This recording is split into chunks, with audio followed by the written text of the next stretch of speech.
Lots of people in the collective are talking about the patriarchy and feminism and the toxic masculine and the toxic feminine. And what does all of that really mean? And how do we move forward out of these last thousands of years of power over into a new model where every human being is valued and is respected and has a voice?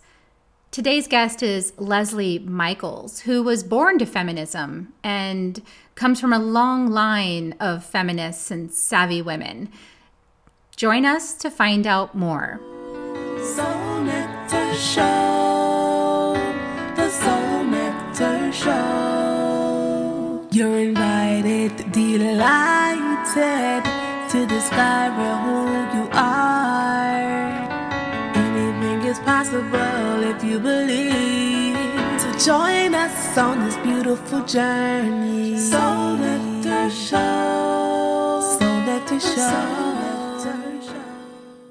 Before we start this episode, I, Carrie Hummingbird, And I, Akeem Sami. want you to know that You are invited you're invited to join Soul Nectar Tribe. If you like what you hear on Soul Nectar Show, You will love being in person with us in Soul Nectar Tribe. we invite you to check it out. First 30 days is free. Right now, go to carriehummingbird.com, KERRI, hummingbird.com/membership, and sign up. We'll see you at our next tribe gathering. And now, on to the show.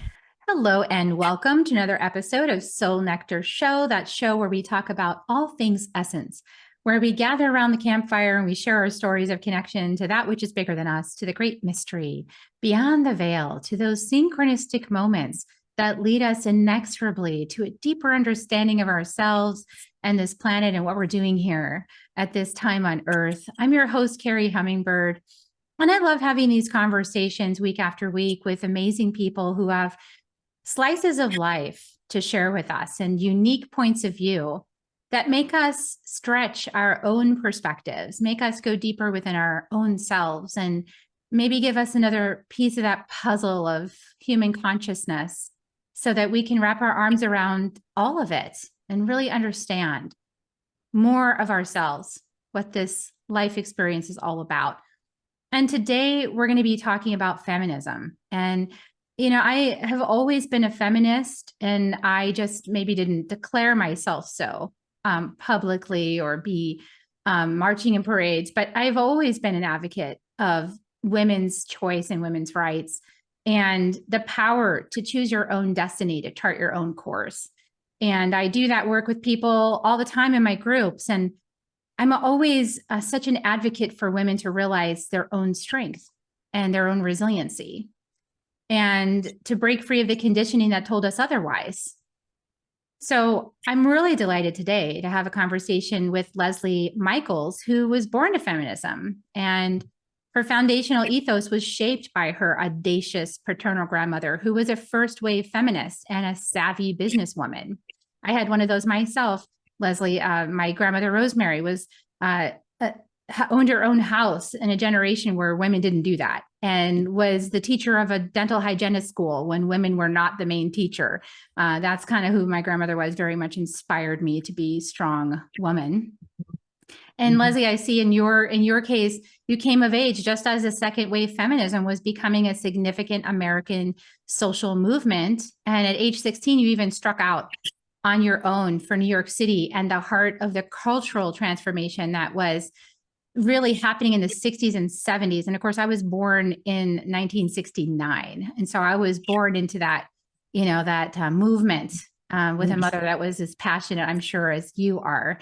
And so welcome, Lesley, to the show. I'm so excited to have this conversation with you.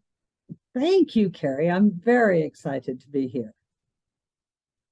So tell me a little bit, get us started, bring us into your world a little bit. Like, where did you really start realizing your passion for feminism? Well, I suppose my passion for feminism, as is it dubbed feminism, started on the streets of New York in 1970, 1971, 1972, and we're pushing for the Equal Rights Amendment. Up until then, it had been what was shaping me, but we didn't have the word feminism. And my grandmother in 1940, she owned her own business and her own home in her own name. Unheard of. Like your grandmother, every state in the nation had laws against women owning physical assets. So that was my normal. And then by the time I came along and I was a teenager, all the businessmen around town would make appointments with her, and they'd come to her to decide and discuss, this is not going right. What can we do, Jerry? What can you suggest that we do? And she was counseling the men. That was my normal. Then when I, being, an old hippie, back in those days, that's how we got around. We stuck out our thumb and hitchhiked. And being in New York and having words attached to things and having definitions attached to things was profoundly helpful, because it was answering questions that I didn't know I had, but that I had experienced just as waves or balls of confusion or absence of understanding. And all of a sudden I'm in New York and I'm hearing all of this. And I remember the first time I heard Gloria Steinem speak. And she said, "We cannot address what we cannot name." And that spoke so deeply to me. I'd been raised with this feminist ethos, but I didn't know feminist. I didn't know what that meant. I just knew that was the life I'd lived, and it was different than anyone else. And it wasn't applauded by the parents of those who would have been my little girlfriends, but they were saying, "Oh, no, you got to stay away from that girl." Yeah, she's dangerous. She actually thinks for herself. And she's not going to be controlled, and right. Yeah, it's hard when I also was born to a very feisty mother, so my grandmother was on my dad's side, my stepdad. But my mom, cool. Oh, that's so cool. Yeah. And my mom was more like raised in Midwest Texas. And my grandmother was the part of the church. They were Pentecostal Christian, so very radical Christian. And she believed that women serve men. And I mean, she told me that as a 15-year-old, and I looked at her like cross-eyed, like, "Who are you? I love you. You're my grandmother. You're so sweet. You're really kind, but that's not who I am. I might run for president one day. Are you going to vote for me?" And she said, "No, because women serve men." And I was so hurt by that. I thought, what is wrong with you? You wouldn't vote for your granddaughter. But, I became better than a president. I became a speaker. So, So tell me, freedom. Yeah, I like to be free. So tell me about like that experience of, noticing the difference between your own upbringing and the prevailing environment that you were in. Well, it has continued, Carrie, all my life, because I was raised so dramatically different from everyone else. And so that becomes, however we're raised, becomes our initial branding. Now we go out and we evolve and we become self-aware and we decide what we're going to keep and what we're going to throw out. But a lot of that branding that I received early on, I kept in terms of women can do anything. A little tiny little funny story that exemplifies this. Our favorite uncle came to town. He was everybody's favorite uncle. And he was at my parents' house. And you know how back in the day, maybe they still do it, hope not, adults would look at kids and say, "What are you going to be when you grow up?"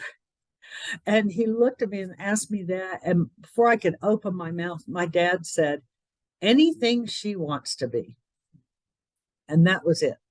That was the final word. It was clear there was to be no more discussion about it. So I had that. Then on the other side of it, my mother is a very proper British woman. And like so many of her generation who were raised in bomb shelters, she married the first Yank that came along because she was chasing that American dream, get out of this country where she'd been raised. in bomb shelters and sent to the country when she was a kid because of the bombing and all of this. The women were very strong. They had to be. But she was ready to go back to that very proper lifestyle that had been stolen from her at youth. And then there was me. I was the wild child. So it was quite a juxtaposition to be in and to learn to self-identify when you have these contrasting expressions of female strength. Yeah, it really is, isn't it? Because like your case and like my case with my two grandmothers, it's like they couldn't be more opposite from each other. No. And I saw my mom, and my mom was like, well, this is why I left Texas, and we lived in New England. So also we had that experience of New England, which is a different culture. But I know that this is sort of, although in the South, one might get the idea that there's a lot of this kind of misogynist thinking. There is, but that's everywhere. I noticed it wasn't just in the South. So let's not be deceiving ourselves. It's pretty much all over the place, and in some really big primary institutions in our country. Most of them. It's worldwide. I've traveled worldwide as a speaker, Carrie, and I've yet to be in a country where it didn't exist and where women didn't come up afterwards and say, you speak from an American perspective. Can I tell you about my perspective here in England? Can I tell you about my perspective here in Australia, here in New Zealand, here in et cetera, fill in the blank. It exists everywhere. And it just never occurred to me to do anything other than what I do. It never occurred to me to do anything other than to speak to women about our power, our potential, and something that I didn't and still don't hear spoken of very much, our responsibility within that. I love that you're saying that, the responsibility. Talk more about that, because that's actually really key. It is really key. When I speak to women, I right from the beginning, somewhere early in whatever talk I'm giving, I say, okay, let's stop blaming the patriarchy. I'm not saying there isn't one. I'm not saying it isn't oppressive. We're all smart women. We know that exists. But let's stop blaming them, because to blame them says that we are weak, that we are fragile, that we are incompetent, that we are unable. And I don't buy it.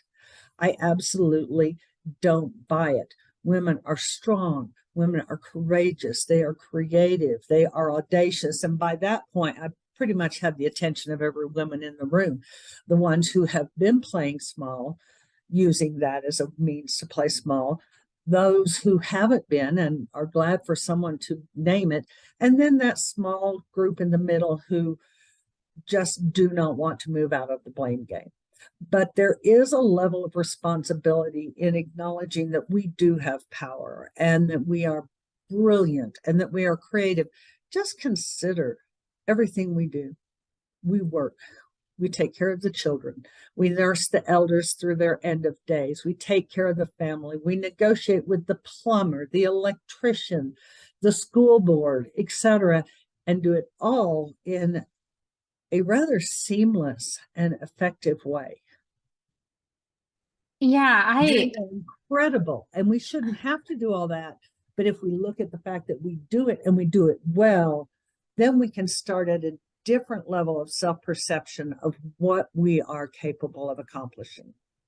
Yeah, I feel like we can't sort of on the one talk out of both sides of our mouth, Right. So out of one side of the mouth, we're saying we're powerful, we're empowered, we're making our own choices, we live our own lives. And on the other side, we're saying, but the patriarchy is blocking me and it's making it hard for me to do that. And I'm a victim. And we can't be a victim and sovereign at the same time. No, we can't. And one of the things that I see, if I may, Carrie, yeah, one of the things I see really blocking women in terms of the professional world. It was a couple of years ago. There were a rash of articles through Harvard Business Review, Forbes, etc., talking about the escalating virus of woman-to-woman incivility in the corporate world and how it was limiting the number of women who could be brought into the C-suite because it was a little intimidating to the men when women get in a fight. I mean, when we're smart. You don't want us fighting in front of you. And we shouldn't be. We shouldn't be. It's all based in this age-old tradition of thinking there's too little real estate and we have to scratch and fight and claw to get our little piece. And that is a patriarchal programming that was used to hold women in small positions. And as long as we become the advocates of that belief and we fight with each other, the patriarchy doesn't have to do anything. We're beating ourselves. We are defeating ourselves. We're defeating each other. And my main premise throughout my book, with my TED Talk, everywhere I go, is lift one with you as you rise. We must lift one with you as you rise. We are 50.53% of the population. We can have as much real estate as we want, but we have to stop feeding on each other. Yeah, and in my world, in my training, I view that as the shift that we're undergoing right now on the planet, between the previous model of power over, which is the scarcity model. There's not enough resources, it's out there, and you have to claim it and grab it and bring it home, to the power within model that says, just sink your roots deep into the earth and you've got everything you need. It's, no one can take from you what's yours. And so that's why, this competition model is also based on, I see it all the time where women do cut each other down in order to, thinking that they need more than the other person, or they need to be more wise, or they need to have more credentials, or they need to, and it's still there on a subtle level, even if people aren't doing it overtly, it's still in the subtext. Yes, it is. Mm-hmm. And we need to look carefully at that shadow and root that out. I love that you say that everything we need is there. I agree. No one can hold us back. I agree. When we are in this engagement of competition and comparison and incivility, it's not that person we're looking at that's holding us back. It's us and the way we are viewing ourselves, the way we are viewing them.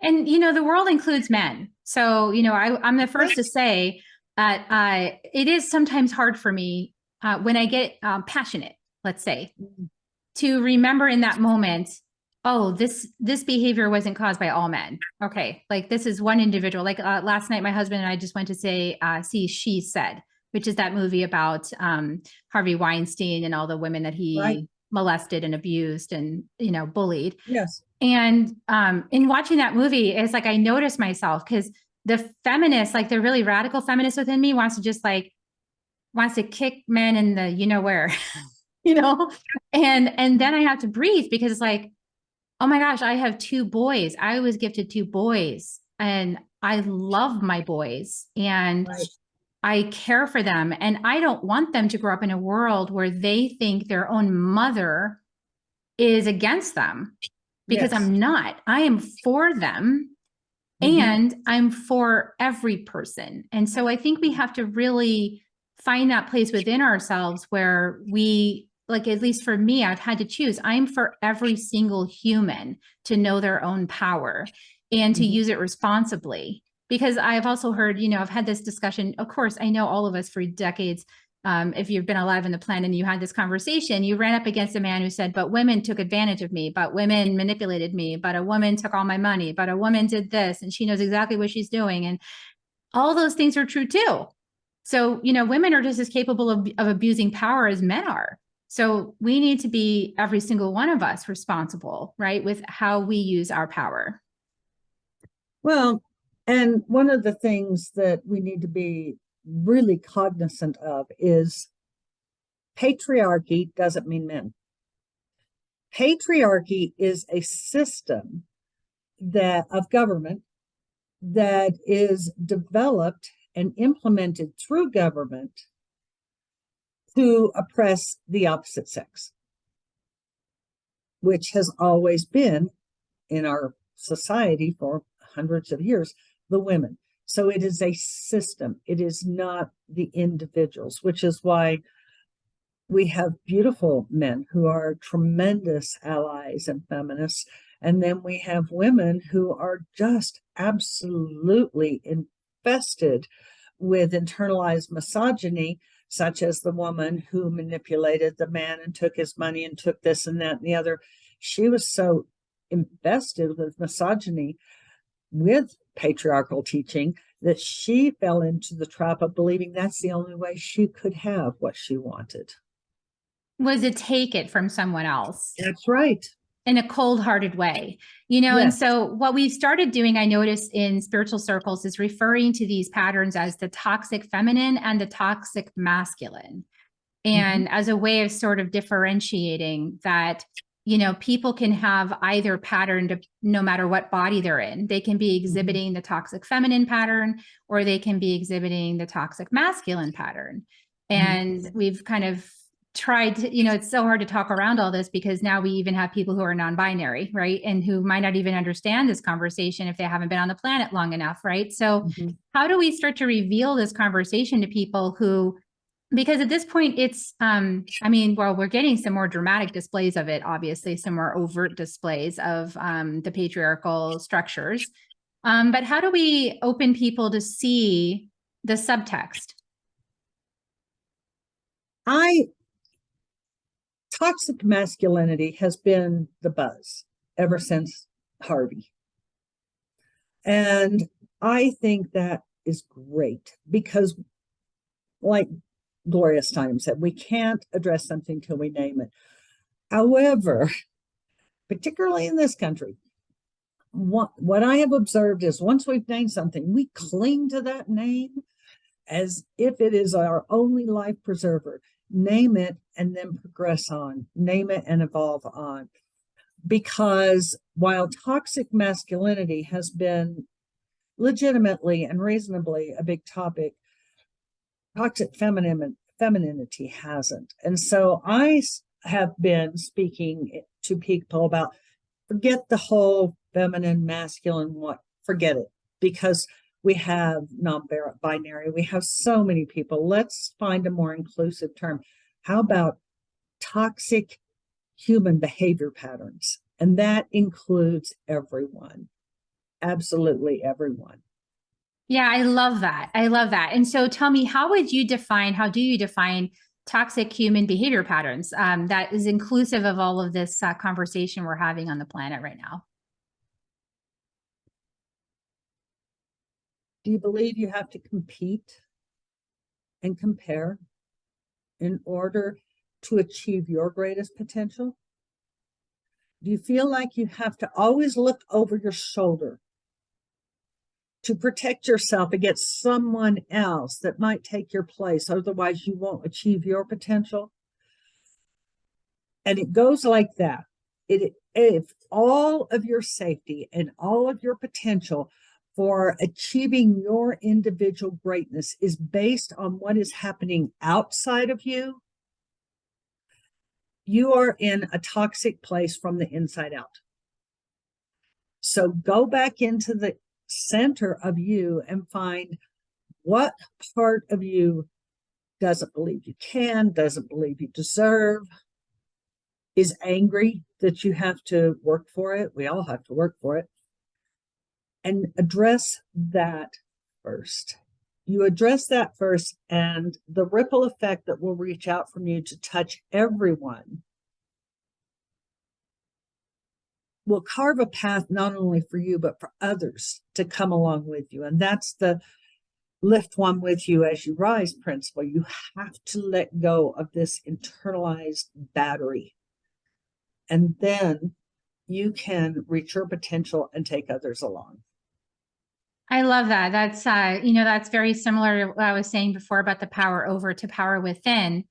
And on my journey, I've recognized the power and the importance of shadow work, because we have to look in those places within ourselves that are judging, right? So judgment, when I notice myself in judgment or jealousy, that's my clue. It's like, oh, okay, you got something here, Carrie.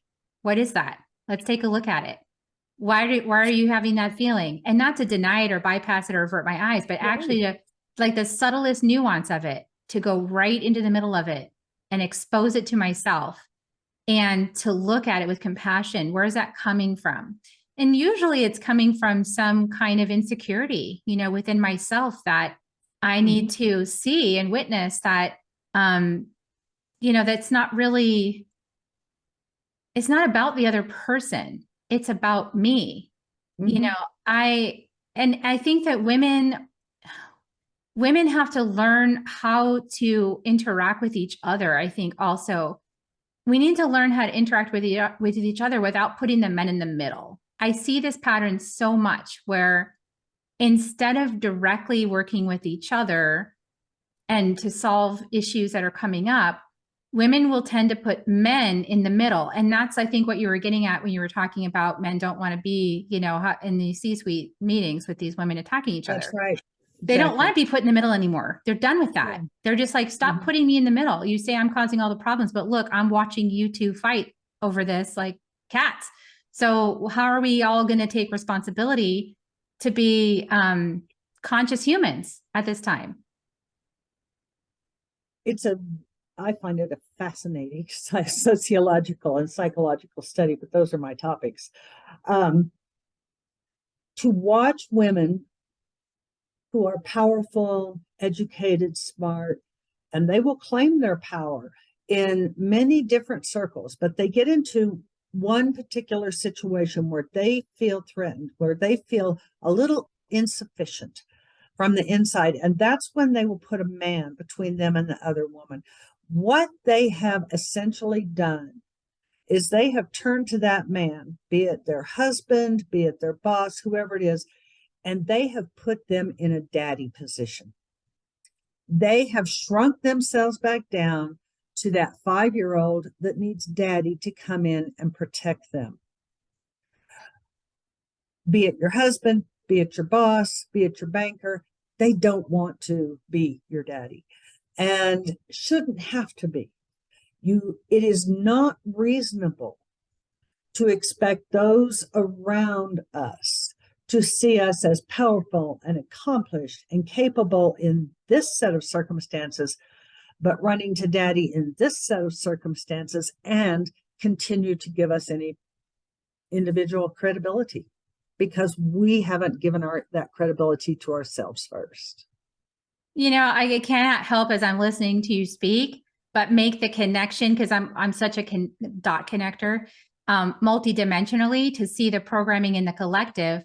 It's like, well, of course, because we also have, a daddy to run to in the God in the clouds, right? And then his son, Jesus, we can run to him too, and not have to take responsibility for our own challenges and our own shadows and the work that we need to be doing. This is what is also happening with the rise of people opening to the Great Mother and to this, this mother energy on Mother Earth, and to the healing the mother wound and learning to accept and embrace our own power and really dismantle all of these roles and conditions placed upon women and mothers, and in order to be accepted and belong. And we've got to stop thinking of things as so binary, right? Like we need to move out of that idea that God is a male. We've got to like embrace some new ideas. So because we are the extrapolation of that concept in our physical form. I had a friend, he's gone now. He was elder then, and I was in my late 20s.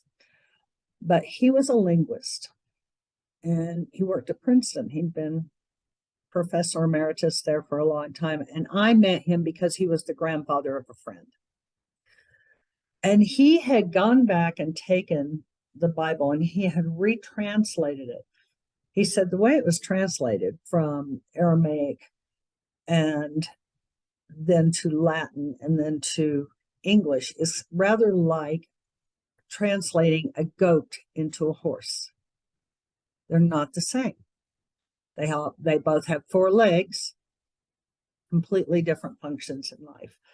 So anyway, long story short, I asked him, I said, so what is this God thing? I've always had a bit of a reverence. And that's exactly how I said it to him. What's this God thing?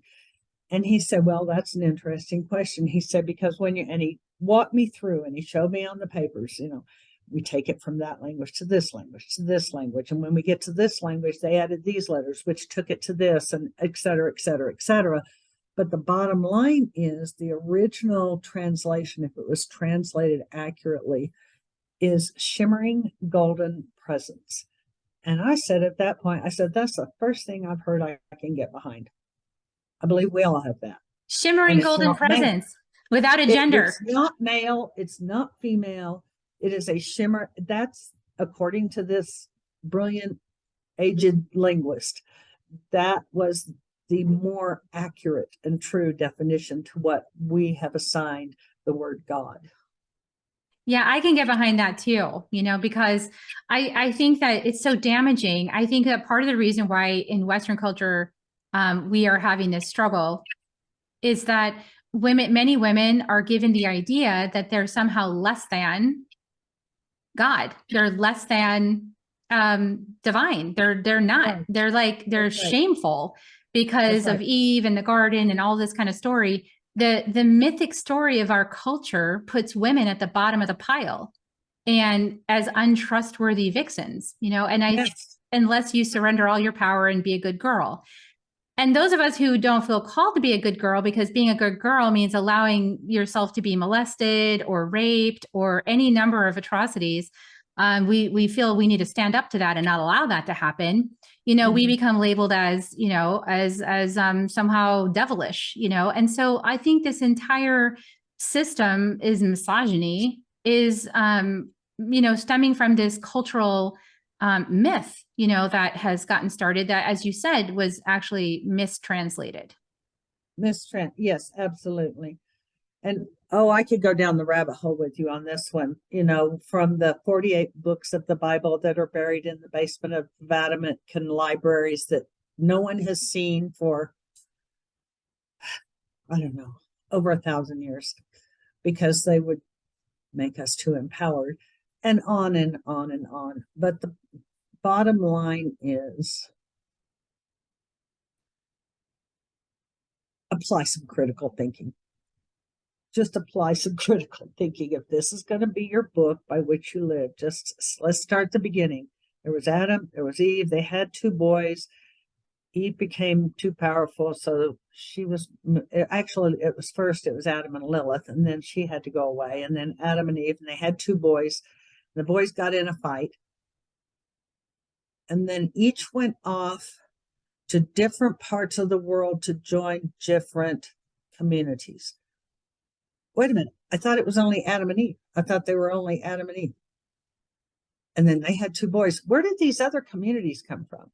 So look at everything through the lens of, this is a book that was written hundreds of years after everyone had died, and the individuals who are putting it on papyrus were doing whatever degree of job they could to write down what had been verbal stories. And there's some wisdom in there, but it doesn't mean every word is doctrine. Yeah, what you're getting at is a literalism, literalism versus mythology. And when we approach life through the mythical lens, we actually have a greater capacity to find a heart-based truth. But when we approach things from the literal lens, we get stuck in the mind. And the same is true of no matter what angle you look at this feminism conversation. When we look at things literally, we're going to end up fighting and having opposing opinions. And when we look at things mythically, there's a spot for everybody in the story. There's grace for every person. And so at the end of the day, don't we have to ask ourselves, do we want to be right or do we want to be happy? Exactly. And if we start in our heart and let our mind be the interpreter and help put the puzzle pieces together, it's going to put the world together more strongly. Whereas if we start in our mind, then the continuation of separation. And I just want to go back to, you were saying we must remember there are men. One of the things I have said from the beginning is one of the most empowering things that will ever happen to men is gender equality. It is going to take so many unreasonable expectations and burdens off of them that they're going to have the opportunity to find out who they are rather than just having to slave away to be the ones and the onlys at the top, building the companies, legislating for the country, et cetera, et cetera. It will be a huge emancipation for them. But it's important to focus on the women because they're the ones who are below par in what they're receiving. But as soon as we get up there to equal, we don't want to be more than the men. It didn't work for the men to be more than the women, so it's not going to work for the women to be more than the men. We just want to be on par. And then everyone has an opportunity to offer their contribution, and everyone has an opportunity to feel respected and valued, and everyone has the opportunity to have that time to go within. Yeah, I think that all forms of caste need to be eliminated, and all forms of the ladder, the pedestal, all of that. And so that we're all just human beings standing on the earth together, working on problems together from different perspectives, but finding a solution that serves the most. And from an honest, integrous place, not from a place of positioning and having to be right. Yes. I think that when we lead from our hearts and we lead from the highest intention, that whatever it is we're doing is serving the whole, is serving everyone and the planet, the animals, not just humans, but like all of life on the planet. When we set our intentions high enough, our hearts are going to lead us towards a solution that works for most people. And I think we have to move out of this power over model, this scarcity model, this low consciousness, this survival brain, and into that higher brain, the frontal cortex, where we can use our imaginations and our intuition and our soul's guidance to come up with the solutions that will have genius on the planet. And it's clear who's doing that, because when you see their solution, it's like, wow, that's brilliant. Yeah, that's what happens when you become more conscious, and you open your heart. Yeah, it's what happens when you cease to give the limbic mind, which I associate with a 5-year-old. When we cease to give the limbic mind the keys to the castle and follow that little 5-year-old around, following their directives. If we come into the prefrontal cortex and the frontal lobes, as you say, the creative centers, then that's where growth, that's where expansion, that's where evolution takes place. And this is, all of these conversations coming up on the planet, Lesley, like all these shadows we've been seeing that have been surfaced, the archetypal patterns, right? We've had like a really obvious archetypal pattern of the disrespectful man, who has all the power and doesn't need to be kind to anyone. He can do whatever he wants and stop around like a 5-year-old. And I don't need to say who that is. We all know, we have these archetypal patterns out there, and they're showing us what we've been doing for thousands of years to each other. And so we are being invited now to be more mature. And the maturity lies in doing what's right for the collective, making choices based on that bigger picture, right? And not based on the 5-year-old inside of us that would like to have all the cookies today, or would like to go to the movies instead of do some productive, chop wood, carry water, would like to, have its way, and then doesn't get its way, gets mad. We have to be more mature and realize that we all have different perspectives, and those all deserve to be heard. Like the indigenous communities, in Native American communities, they have this practice called the talking stick. And so whenever there's a decision in the community, every single person from the smallest to the most elder and the most wise gets to have that talking stick and speak their point of view into the circle. And it might take days or weeks to have all those perspectives shared. But at the end of the day, with everyone having been heard and considered, the tribe makes a decision. And that's what we have really failed at so far in humanity, I feel. Because what we've done is just create this, this entrenchment and this, trying to force each other to see our point of view. We need to actually step beyond that. Mm-hmm. Mm-hmm. We have to, well, I don't think we need to step beyond having a point of view. We need to step beyond the commitment to the idea that our point of view is not a point of view, that it's an absolute correct solution for every human being on the planet, and everyone needs to just sit down, shut up, and listen to us. And it really becomes that rigid and that direct and that oppressive.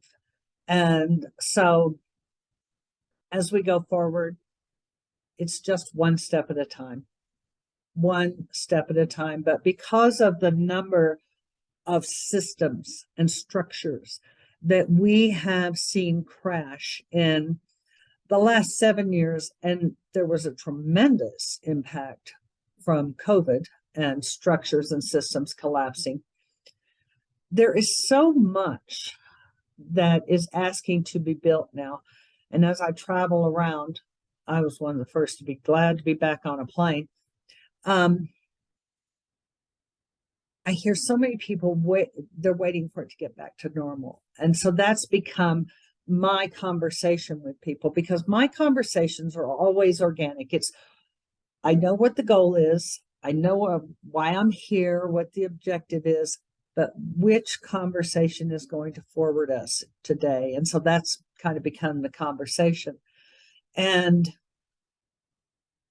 to actually have conversation with them, to invite them to see normal died.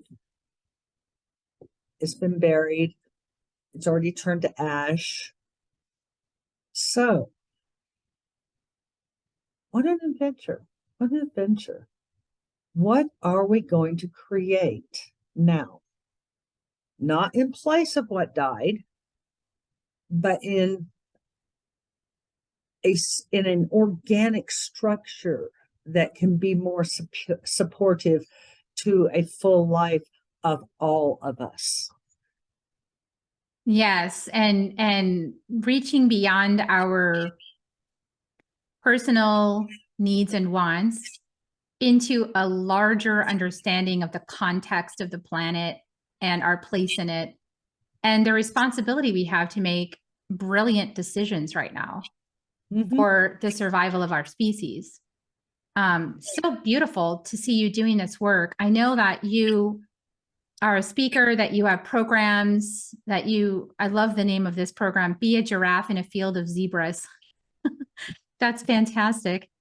Thank you. See the bigger picture is essentially, see from a bigger view and make decisions from that bigger view. And I would say that bigger self, the capital S self within us, not the little self, not the temporary self, but the capital S, timeless one, and making choices from that place that are making choices from the perspective of 7 generations forward and 7 generations back.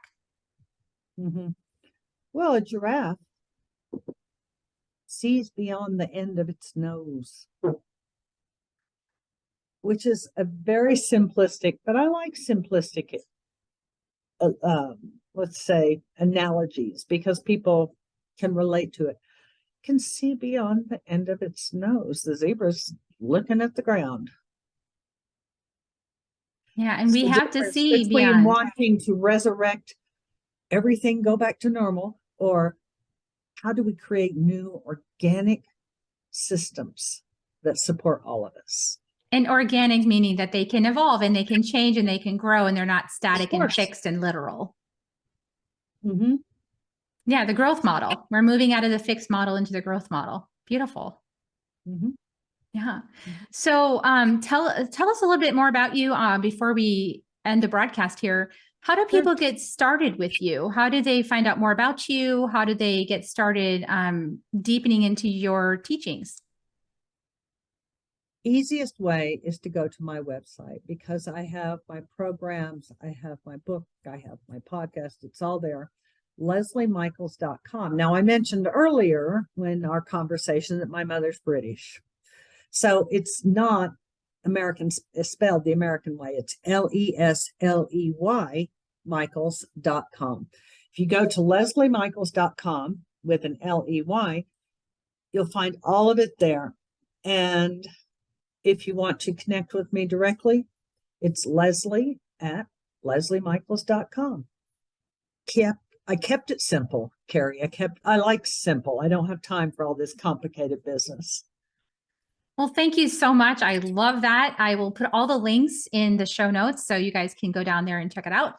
And I just want to thank you for coming on and sharing your wisdom with us today. And also thank you for all the work that you've dedicated your life to help us to be better humans. Thank you so much for all of that service.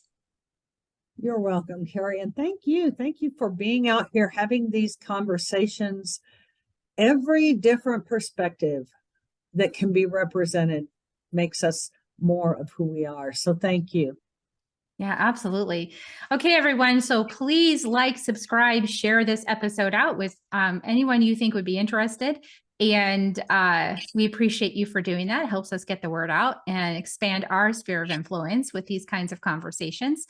And I'm going to now give you kisses. Lesley, would you like to join me as I give kisses to everybody? This is a little, it's energetic kisses, so no worry of being sick. Oh, I love you guys.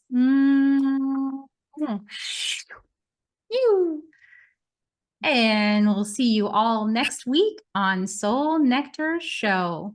Bye for now. Have a great week. If you found even one gold nugget in this episode of Soul Nectar Show, will you do us a favor? Will you subscribe, like, and share this episode? Maybe even write a comment and let us know what you thought about it. We really, really want to engage with you at a much deeper level. Let's be part of community together. Have a great week, everyone. Bye for now. To dive in deeper to nourishing conversation, visit soulnectar.show. Soul Nectar Show. Awaken, awake, Nectar Show. Take a sip from the drip of nectar, from the source of who you are.